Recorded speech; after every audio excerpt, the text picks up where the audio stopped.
Hi, Mark Tilley. This is the 2025 TF450RC. Comes with the Ricky Carmichael number 4 little goat logo here. But this is our test bike, and give us 5 things that you would change on this bike. I don't know if I have 5 whole things, and these are going to be all little things, but first off, the Torx stuff, all the Torx bolts.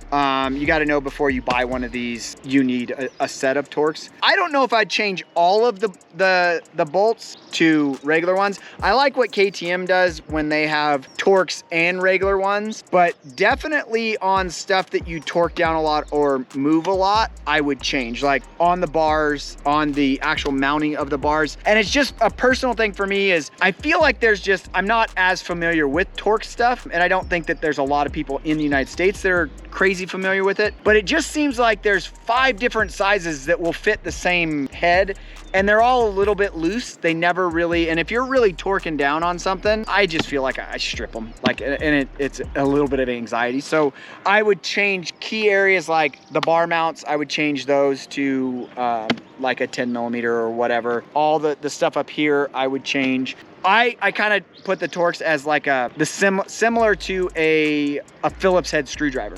That I just don't feel like you get the proper tightening on it.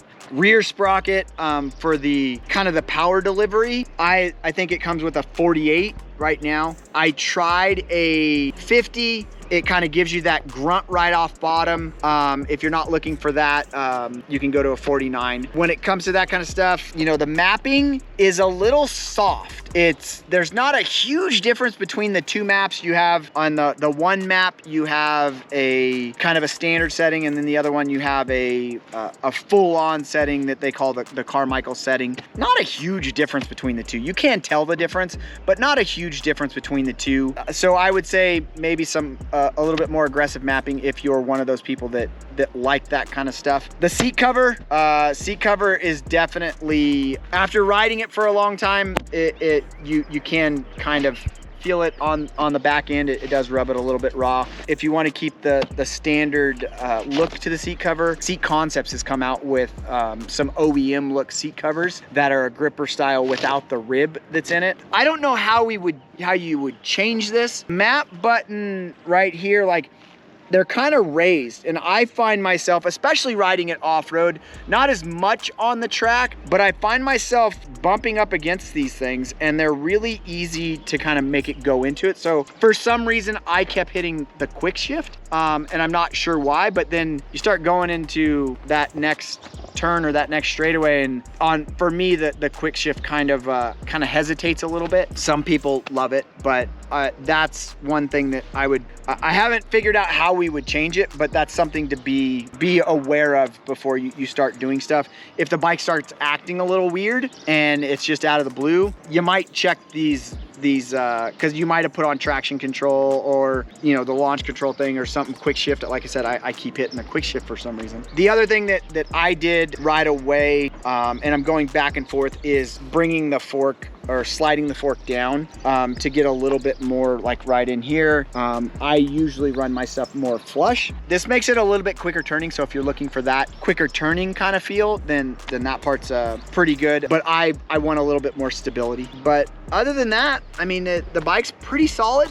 Again, lots of stability. I know that on the 250 we have tested the FCP stuff, and it kind of gave it even more stability when it came to that kind of stuff. Again, it's a great motorcycle, more on the mild side. If you're looking for, you know, something like a Yamaha and you want that raw power right off the bat, this bike's going to need a little bit of help. Some of the aftermarket manufacturers have got a pipe system for it. Probably throw on an FMF slip-on, because I know that they're one of the companies that have it. And then you have the spark arrested option and stuff like that for where you need to be legal. It just has some stuff that I would like to do to customize it for me, and then I would like to do to make it handle a little bit better for me personal stuff. So if you have one of these and you have some other stuff that you tried, hit us up in the comments. Like, let us know, like, you know, if there's, hey, we tried this and it works better, or